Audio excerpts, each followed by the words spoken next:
नमस्ते बच्चों, कैसे हैं आप सब। मैं आशा करती हूँ कि आप सब अपने परिवार के साथ कुशलपूर्वक होंगे और हमारे इस वीडियो का बड़ी बेसब्री से इंतज़ार कर रहे होंगे। आज हम 9वीं कक्षा का भूगोल का दूसरा अध्याय भारत का भौतिक स्वरूप पढ़ेंगे। भौतिक स्वरूप का अर्थ है बच्चों कि भारत दिखता कैसा है, इसमें किस प्रकार की भू आकृतियाँ पाई जाती हैं। यह तो आप सब जानते ही हो बच्चों कि भारत अपनी विविधताओं के लिए जाना जाता है। यहाँ पर भाषाओं, खान पान, पहरावों के साथ साथ अलग अलग क्षेत्र में भौतिक विभिन्नताएं भी पाई जाती हैं। बच्चों, अगर आप मैदानी क्षेत्र में रहते हो तो आप वहाँ के दूर तक फैले विशाल मैदानों से भली भांति परिचित होगे, और अगर आप पहाड़ी क्षेत्र में रहते हो तो पहाड़ों की ढलानों और घाटियों के बारे में आप बहुत कुछ जानते होगे। भारत में लगभग हर प्रकार की भू आकृति पाई जाती है, जैसे पर्वत, पठार, मरुस्थल, मैदान और द्वीप समूह। आज हम इन्हीं भू आकृतियों के बारे में पढ़ेंगे और जानेंगे कि भारत के किस हिस्से में कौन सी भू आकृति है और इसकी क्या विशेषताएं हैं। तो आइए शुरू करते हैं। सबसे पहले हम देखते हैं कि भारत को भौगोलिक आकृतियों के आधार पर कितने भागों में बांटा जा सकता है। और ये भौगोलिक आकृतियां हैं: हिमालय पर्वत श्रृंखला, उत्तरी मैदान, प्रायद्वीपीय पठार, भारतीय मरुस्थल, तटीय मैदान और द्वीप समूह। सबसे पहले बात करते हैं हिमालय पर्वत श्रृंखला की। हिमालय विश्व की सबसे ऊंची पर्वत श्रेणी है, जिसकी लंबाई 2400 किलोमीटर है। इसकी चौड़ाई कश्मीर में 400 किलोमीटर और अरुणाचल में 150 किलोमीटर है। यह पर्वत श्रृंखला पश्चिम पूर्व में सिंधु से लेकर ब्रह्मपुत्र नदी तक फैली है। इसके पश्चिमी भाग की तुलना में पूर्वी भाग की ऊंचाई में ज्यादा विभिन्नता पाई जाती है। हिमालय को मुख्य रूप से 3 भागों में बांटा गया है: महान हिमालय, निम्न हिमालय और बाहरी श्रृंखला। आइए अब इन तीनों भागों को विस्तार से समझते हैं। सबसे उत्तरी भाग में स्थित श्रृंखला को महान या आंतरिक हिमालय कहते हैं। इसे हिमाद्री भी कहा जाता है। यह सबसे ज्यादा निरंतर श्रृंखला है, जिसमें 6000 मीटर की औसत ऊंचाई वाले सबसे ऊंचे शिखर हैं। हिमालय का यह भाग क्रोड ग्रेनाइट से बना है। यह श्रृंखला हमेशा बर्फ से ढकी रहती है। इसमें बहुत सी हिमानियों का प्रवाह भी होता है। बच्चों, हिमानी यानी ग्लेशियर। सभी मुख्य शिखर यहीं पाए जाते हैं। आओ अब नजर डालते हैं हिमालय के कुछ ऊंचे शिखरों पर। हिमालय के सबसे ऊंचे शिखर का नाम है माउंट एवरेस्ट, जो कि नेपाल में है, जिसकी ऊंचाई 8848 मीटर है। उसके बाद आता है कंचनजुंगा, जो कि भारत के सिक्किम राज्य में है और इसकी ऊंचाई 8598 मीटर है। इसके अलावा नंगा पर्वत, नंदा देवी, कामेट, नामचा बरुआ आदि शिखर भी भारत में हैं। बच्चों, क्या आप पता लगा सकते हो कि यह शिखर भारत के किस राज्य में स्थित हैं? आओ अब जानते हैं निम्न हिमालय के बारे में। हिमाद्री के दक्षिण में पाई जाने वाली श्रृंखला को निम्न हिमालय या हिमाचल कहा जाता है।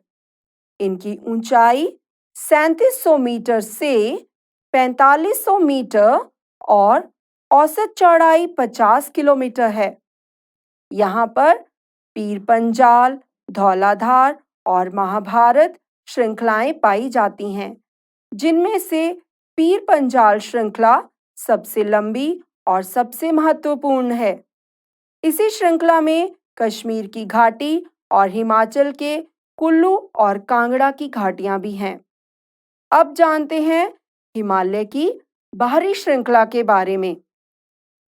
हिमालय की सबसे भारी श्रृंखला को शिवालिक भी कहा जाता है। इसकी चौड़ाई 10 से 50 किलोमीटर और ऊंचाई 900 से 1100 मीटर के बीच है। ये घाटियां बजरी और जलोढ़ मिट्टी की परत से ढकी हुई हैं। जलोढ़ का अर्थ होता है बच्चों वह मिट्टी जो नदियों द्वारा बहाकर लाई जाती है और किसी जगह पर जमा की जाती है। हिमालय और शिवालिक के बीच बहुत सी घाटियां हैं जिन्हें दून के नाम से जाना जाता है। इनमें से कुछ मुख्य दून हैं देहरादून, कोटली दून और पाटली दून। इस उत्तर दक्षिण के अतिरिक्त हिमालय को पश्चिम से पूर्व तक स्थित क्षेत्रों के आधार पर बांटा गया है। इन वर्गीकरणों को नदी घाटियों की सीमाओं के आधार पर किया गया है।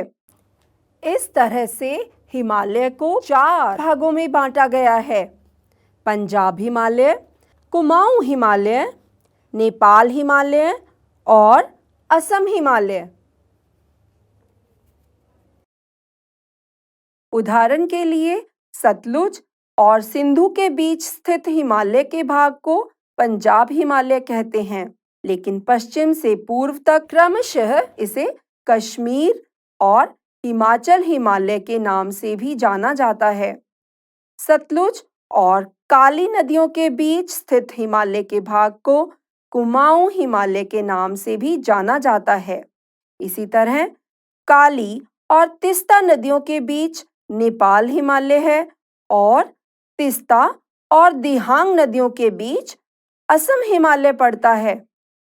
ब्रह्मपुत्र हिमालय की सबसे पूर्वी सीमा बनाती है। दिहांग महाखंड के बाद हिमालय दक्षिण की ओर एक तीखा मोड़ बनाते हुए भारत की पूर्वी सीमा के साथ फैल जाता है। इन्हें पूर्वांचल या पूर्वी पहाड़ियों और पर्वत श्रृंखलाओं के नाम से जाना जाता है। ये पहाड़ियां उत्तर पूर्वी राज्यों से होकर गुजरती हैं और मजबूत बलुआ पत्थरों जो अवसादी शैल हैं से बनी है। ये घने जंगलों से ढकी हैं और ज्यादातर समानांतर श्रृंखलाओं एवं घाटियों के रूप में फैली हैं। पूर्वांचल में पटकाई, नागा, मिजो और मणिपुर पहाड़ियां शामिल हैं। तो बच्चों, ये तो थी हिमालय पर्वत श्रृंखला की बात। अब आगे चलते हैं और पढ़ते हैं उत्तरी मैदान के बारे में। उत्तरी मैदान 3 प्रमुख नदियों जैसे सिंधु, गंगा और ब्रह्मपुत्र और इनकी सहायक नदियों से बना है। यह मैदान जलोढ़ मिट्टी से बना हुआ है। इसका विस्तार 7 लाख वर्ग किलोमीटर क्षेत्र पर है।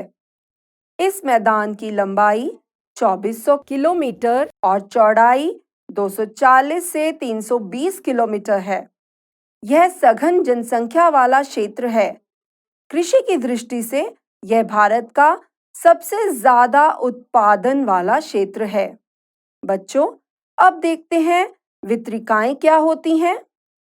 वितरिकाएं उत्तरी पर्वतों से आने वाली नदियों के निचले भागों में ढाल कम होने के कारण नदी की गति कम हो जाती है, जिसके कारण नदीय द्वीपों का निर्माण होता है।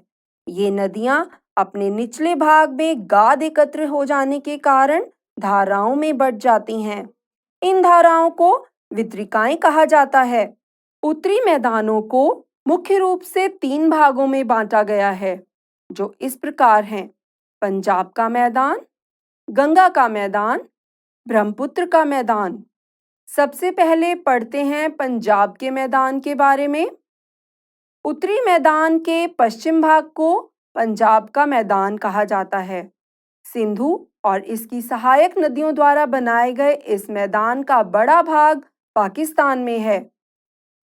मैदान के इस भाग में दोआबों की संख्या बहुत अधिक है।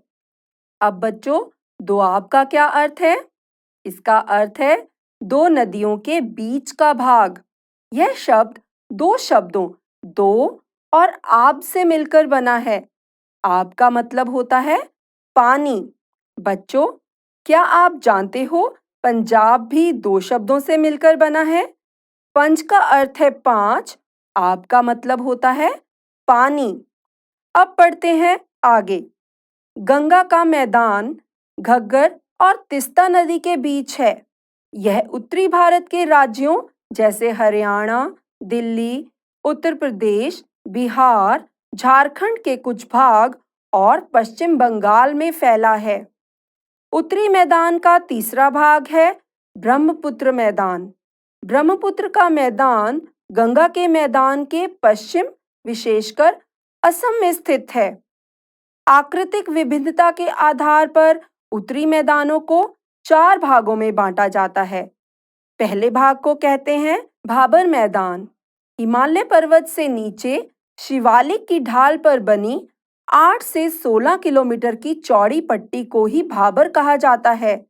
सभी नदियां इस पट्टी में आकर मिल जाती हैं। भाबर मैदान सिंधु से तीस्ता नदी तक फैला हुआ है।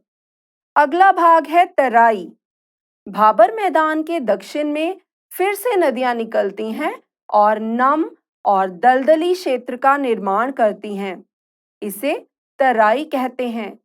यह क्षेत्र जंगली जानवरों से भरा हुआ है। अब है भांगर। इस मैदान का आकार वेदिका जैसा है। यह नदियों के पुराने जलोढ़ से बना हुआ है। इसकी मिट्टी बहुत ही कंकरीली होती है। अब है खादर।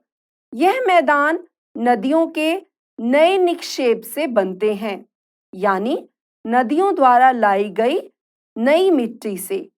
इनका निर्माण हर वर्ष होता है। ये बहुत ही उपजाऊ होते हैं और गहन खेती के लिए आदर्श होते हैं।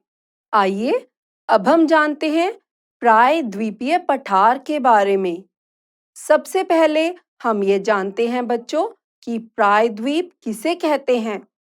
तो बच्चों, महाद्वीप का वह हिस्सा जो तीन तरफ से महासागरों से घिरा होता है, ऐसे भूभाग को प्रायद्वीप कहा जाता है। और प्रायद्वीपीय भारत का भाग पठारी है, इसलिए हम इसे प्रायद्वीपीय पठार कहते हैं। प्रायद्वीपीय पठार वाले भूभाग में ऊंची ऊंची चोटियां नहीं, बल्कि चट्टानों का समतल उठा हुआ भाग होता है। प्रायद्वीपीय भारत का पठार गोंडवाना लैंड का ही भाग है, तभी इसको प्राचीन भूभाग का हिस्सा माना जाता है। इस पठार के दो मुख्य भाग हैं। पहला मध्य उच्च भूमि और दूसरा दक्कन के पठार। आइए इसे मानचित्र में देखते हैं। यह प्रायद्वीपीय पठार का मध्य उच्चीय भाग है और यह है दक्कन का पठार। चलिए अब मध्य उच्च भूमि के बारे में विस्तार से जानते हैं। मध्य उच्च भूमि नर्मदा नदी के उत्तर में प्रायद्वीपीय पठार का वह भाग है जो कि मालवा के पठार के अधिकतर भागों में फैला है। यह भाग अरावली के दक्षिण पूर्व तथा विंध्याचल श्रेणी के उत्तर में फैला हुआ है।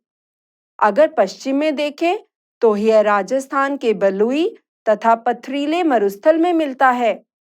अब जानते हैं इन क्षेत्रों में बहने वाली नदियां कौन-कौन सी हैं। तो बच्चों, इस क्षेत्र में बहने वाली नदियां हैं चंबल, सिंधु, बेतवा और केन। ये नदियां दक्षिण पश्चिम से उत्तर पूर्व की ओर बहती हैं और यह सभी नदियां जाकर यमुना में मिल जाती हैं। बच्चों, मध्य उच्च भूमि पश्चिम में चौड़ी और पूर्व में संकरी है।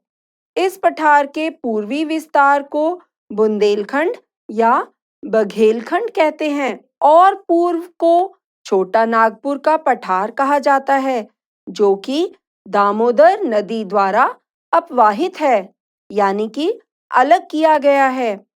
अब जानते हैं दक्कन के पठार यानी कि दक्षिण के पठार के बारे में।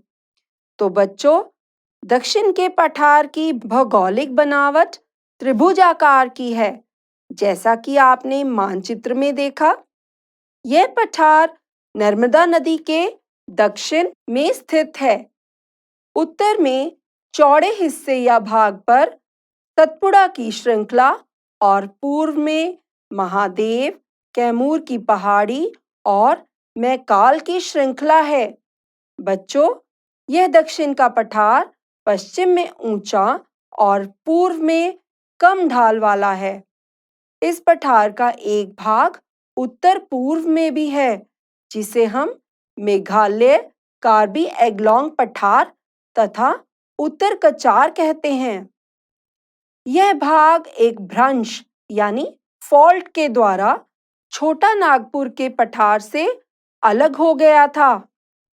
पश्चिम से पूर्व की ओर दक्कन के पठार की 3 महत्वपूर्ण श्रृंखलाएं हैं, जिनके नाम हैं गारो, खासी और जयंतिया। बच्चों, पश्चिमी घाट और पूर्वी घाट दक्षिण के पठार के पश्चिमी और पूर्वी किनारे हैं। पश्चिमी घाट और दूसरा पूर्वी घाट। तो चलिए अब जानते हैं इनके बारे में। आइए पहले मानचित्र में देखें कि यह घाट कहाँ पर हैं। तो बच्चों, पश्चिमी घाट दक्षिण के पठार के पश्चिमी सिरे पर है। यह पश्चिमी तट के समानांतर है।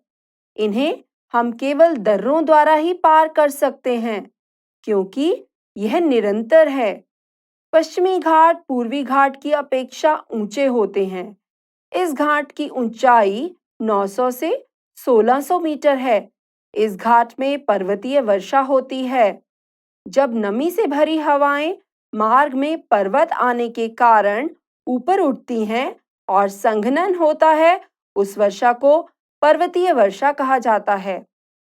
पश्चिमी घाट की ऊंचाई उत्तर से दक्षिण की ओर बढ़ती जाती है और इस भाग का सबसे ऊंचा शिखर अन्नाईमुड़ी है, जो कि 2695 मीटर ऊंचा है। अब पूर्वी घाट के बारे में जानते हैं। शुरू करने से पहले इसे भी मानचित्र में देख लेते हैं। आपने देखा, पूर्वी घाट का विस्तार निरंतर नहीं है, बल्कि अनियमित है, क्योंकि बंगाल की खाड़ी में गिरने वाली नदियां इसे काट देती हैं। इस घाट का विस्तार महानदी घाटी से दक्षिण में नीलगिरी तक है और इस घाट की ऊंचाई मात्र 600 मीटर है। इस भाग या घाट का सबसे ऊंचा शिखर महेंद्रगिरी है, जिसकी ऊंचाई 1500 मीटर है। इस घाट के पश्चिम में शेवराय और जावेरी की पहाड़ियां स्थित हैं।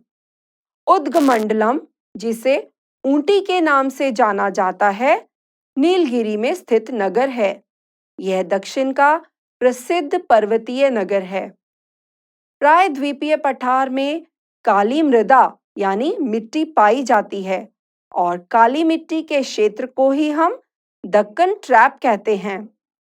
इसकी उत्पत्ति ज्वालामुखी से हुई है, इसलिए यहाँ के शैल आग्नेय हैं और इन्हीं शैलों के अपरदन से काली मिट्टी का निर्माण हुआ है।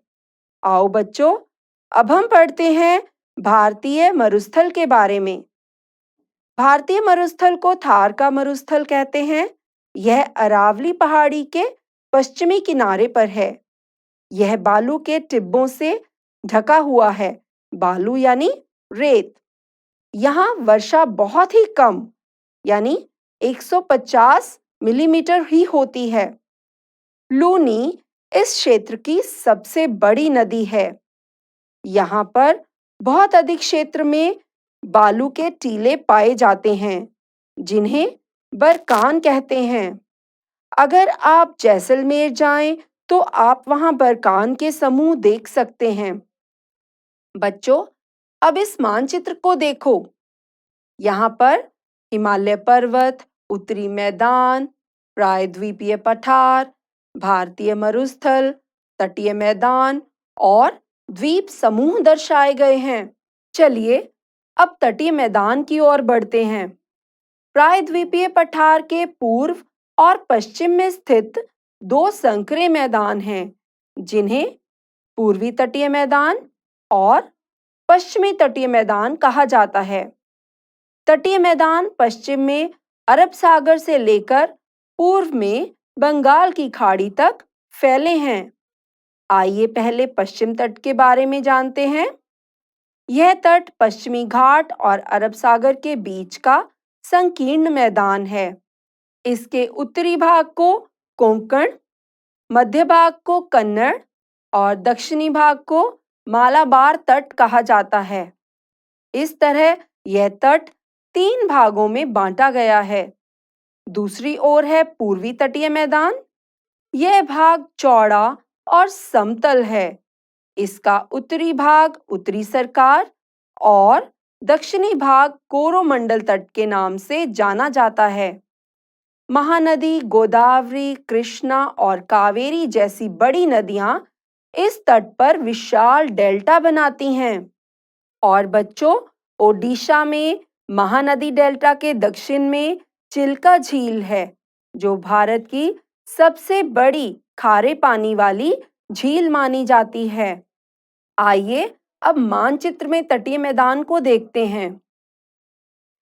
अब आगे बढ़ते हैं अंतिम चरण की ओर और जानते हैं द्वीप समूह के बारे में। बच्चों, भारत में 2 द्वीप समूह हैं, एक लक्षद्वीप और दूसरा अंडमान निकोबार द्वीप समूह। आइए इनको भी मानचित्र में देख लेते हैं। लक्षद्वीप केरल के मालाबार तट के पास स्थित है और द्वीपों का यह समूह छोटे प्रवाल द्वीपों से बना है। प्रवाल पॉलिप्स सूक्ष्म जीव होते हैं, जिनका विकास छिछले और गर्म पानी में होता है। ये समूह में रहते हैं और बहुत कम समय तक जिंदा रहते हैं। इनकी अस्थियां टीले के रूप में जमा होती रहती हैं, जो एक द्वीप का रूप ले लेती हैं। पहले लक्षद्वीप को लकाद्वीप, मिनिकॉय और एमिनदीव के नाम से जाना जाता था। सन 1973 में इसका नाम लक्षद्वीप रखा गया। यह 32 वर्ग किलोमीटर के छोटे से क्षेत्र में फैला है।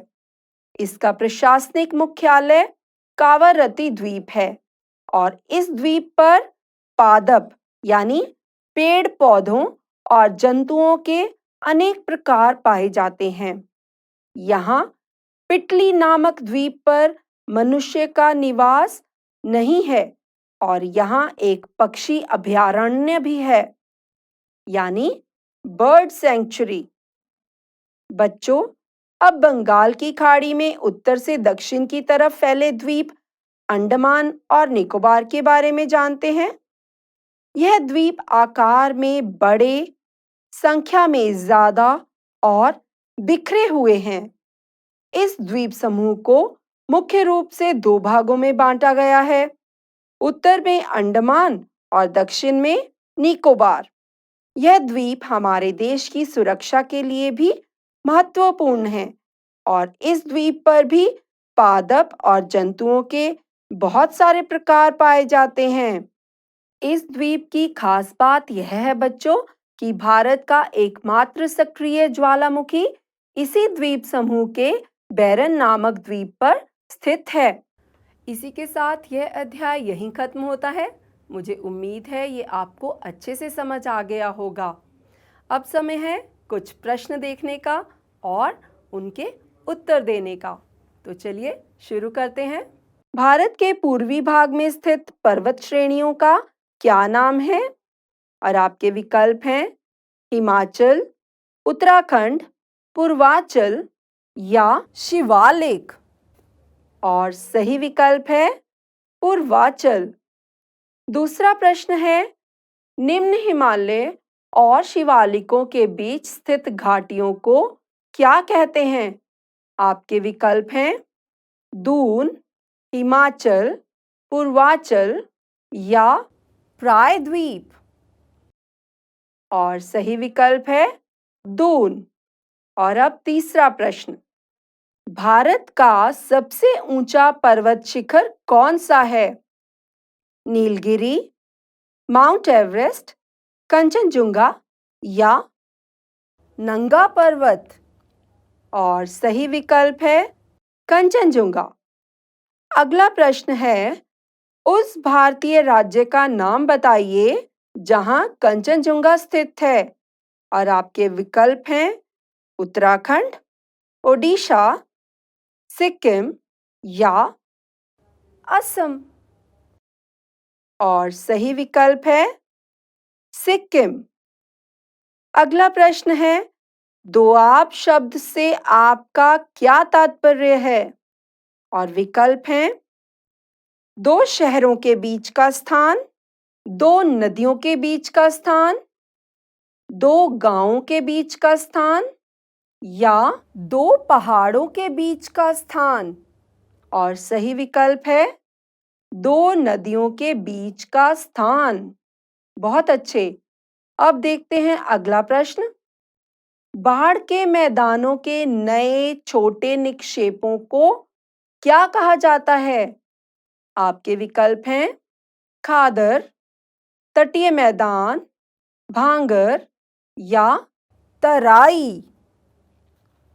और सही विकल्प है जी हाँ, खादर। अगला प्रश्न है, हिमालय पर्वत से नीचे शिवालिक की ढाल पर बनी चौड़ी पट्टी को क्या कहा जाता है? और आपके विकल्प हैं खादर, भाबर, भांगर या मैदान। और सही विकल्प है भाबर। और अब आखिरी प्रश्न, उत्तरी मैदानों को मुख्य रूप से कितने भागों में बांटा गया है? 3, 2, 6 या 4। और सही विकल्प है 3। बहुत अच्छे बच्चों, अब देखते हैं कुछ वाक्य और आपको बताना है कि ये वाक्य सही हैं या गलत। पहला वाक्य है, अरावली पहाड़ी के पश्चिमी किनारे पर थार का मरुस्थल है। तो यह वाक्य बिल्कुल सही है। अब देखते हैं अगला वाक्य, भांगर नदियों के पुराने जलोढ़ से बना हुआ है। तो बच्चों, यह वाक्य सही है या गलत? यह वाक्य गलत है, क्योंकि नदियों के पुराने जलोढ़ से बने मैदान को भांगर नहीं, खादर कहते हैं।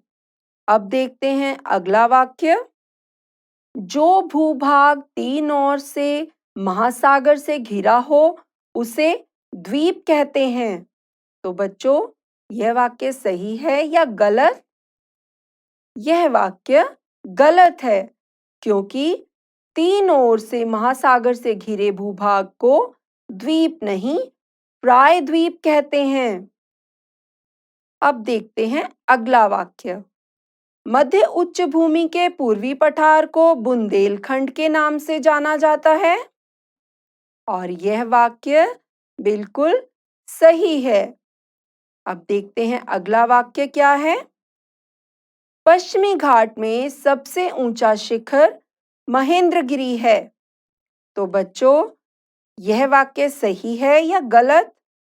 यह वाक्य गलत है, क्योंकि पश्चिमी घाट का सबसे ऊंचा शिखर महेंद्रगिरी नहीं, अन्नाईमुडी है। बच्चों, अब समय है कुछ और प्रश्न देखने का, जिनका उत्तर आपको एक या दो शब्दों में देना है। तैयार हो बच्चों? तो आओ देखते हैं पहला प्रश्न, उद्गमंडलम को आजकल किस नाम से जाना जाता है? इसका उत्तर है ऊटी। बच्चों, यह दक्षिण भारत का एक प्रसिद्ध पर्यटन केंद्र है। अगला प्रश्न है, प्रायद्वीपीय पठार में कौन सी मृदा यानी मिट्टी पाई जाती है? और इसका उत्तर है काली मृदा। अगला प्रश्न है, चिल्का झील कहाँ स्थित है? और इसका उत्तर है ओडिशा। आइए अब देखते हैं चौथा प्रश्न। लक्षद्वीप नाम कौन से सन में रखा गया? और इसका उत्तर है सन 1973। और अब देखते हैं आखिरी प्रश्न। मनुष्य का निवास किस द्वीप पर न के बराबर है? और इसका उत्तर है पिटली द्वीप, जो कि लक्षद्वीप का हिस्सा है। बच्चों, अब आगे चलते हैं और मिलाते हैं आमने सामने दिए गए इन शब्दों को। सबसे पहले माउंट एवरेस्ट है नेपाल में, तो हम माउंट एवरेस्ट को मिलाएंगे नेपाल से। नंदा देवी पर्वत शिखर है भारत में, तो इसे मिलाएंगे हम भारत से। थार मरुस्थल को मिलाएंगे जैसलमेर से। मेज की आकृति होती है प्रायद्वीपीय पठार की, तो इसे मिलाएंगे हम प्रायद्वीपीय पठार से। दक्कन ट्रैप में होती है काली मृदा। और चिल्का झील है भारत की सबसे बड़ी खारे पानी की झील। बच्चों, अब मैं आपको कुछ कार्य देने जा रही हूँ। पहला कार्य है, आपको नीचे दिए गए कुछ स्थानों को मानचित्र में दर्शाना है। पहले है थार मरुस्थल, फिर पश्चिमी तट, फिर है दक्कन का पठार और अंत में है चिल्का झील। इसके अलावा आपको महान हिमालय में पाई जाने वाली हिमानियों और दर्रों के नाम पता करने हैं। मुझे पूरा विश्वास है आप ये ज़रूर कर सकोगे। तो बच्चों, कैसा लगा ये वीडियो? मुझे विश्वास है इसे देखकर आप भारत के भौतिक स्वरूप के बारे में काफ़ी कुछ जान गए होंगे। आज के लिए इतना ही। आपसे जल्द ही फिर मुलाकात होगी कुछ नई और रोचक जानकारी के साथ। तब तक के लिए स्वस्थ रहिए, मुस्कुराते रहिए।